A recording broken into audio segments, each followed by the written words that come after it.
Have you ever faced a frustrating error while trying to deserialize an object in your code? If so, you're not alone. Today, we're diving into a common issue with JSON and abstract classes, and I promise you'll walk away with a solution. I totally understand how annoying it can be when you encounter errors that seem impossible to solve. This specific error message can leave you scratching your head, especially when you're in the middle of a project.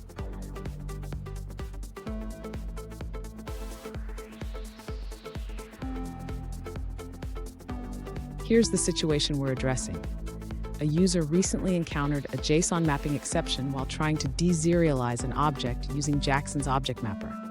They received a message indicating that abstract types need to be mapped to concrete types or require a custom deserializer. Sound familiar? Let's explore this together. So, what does this error mean? Essentially, JSON is struggling to create an instance of an abstract class. This is a common hurdle when working with polymorphic types in JSON. But don't worry, we have solutions. And stick around. At the end of this video, I'll share a pro tip that can save you a lot of headaches when working with JSON. To resolve the deserialization issue with JSON, the user should first create a concrete subclass of the abstract class they are trying to deserialize. This subclass will provide the necessary implementation for the abstract methods. Next, the user needs to configure the object mapper to recognize this subclass during deserialization. This can be done by registering a subtype with the object mapper.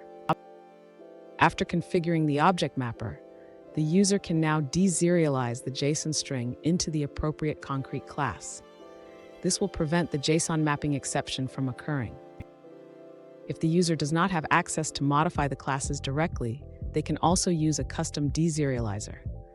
This involves creating a class that extends JSON deserializer and implementing the Deserialize method.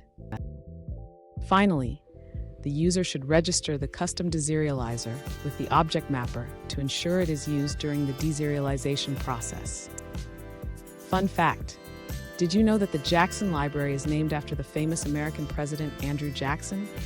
Just like him, it's known for its strong leadership in the world of JSON processing. Now let's look at the answers provided by other users. An alternative solution for deserializing abstract classes with JSON is to use the JSON Deserialize annotation. You can specify a concrete subtype by adding JSON Deserialize a=subtype.class to your abstract class. This allows JSON to know which concrete class to instantiate during deserialization. For handling multiple subtypes, you can refer to the Bildung article on JSON inheritance. This resource provides insights on how to manage polymorphic deserialization effectively. Additionally, if you're using Hibernate, you might encounter the AnyMetaDef annotation, which can also help in defining polymorphic behavior. That's the end of that answer. Let's see another perspective. This user suggests a workaround for deserializing abstract classes in JSON. They recommend using the @JSONignore annotation on the abstract field to prevent JSON from trying to instantiate it.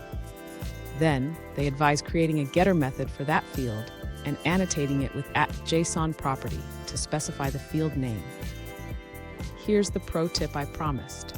Always consider using interfaces or concrete classes when designing your data models. This can save you a lot of trouble with deserialization in the future. And there you have it.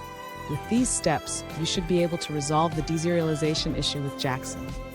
If you found this video helpful, please hit the subscribe button for more tips, and don't forget to check out our other videos for more coding solutions.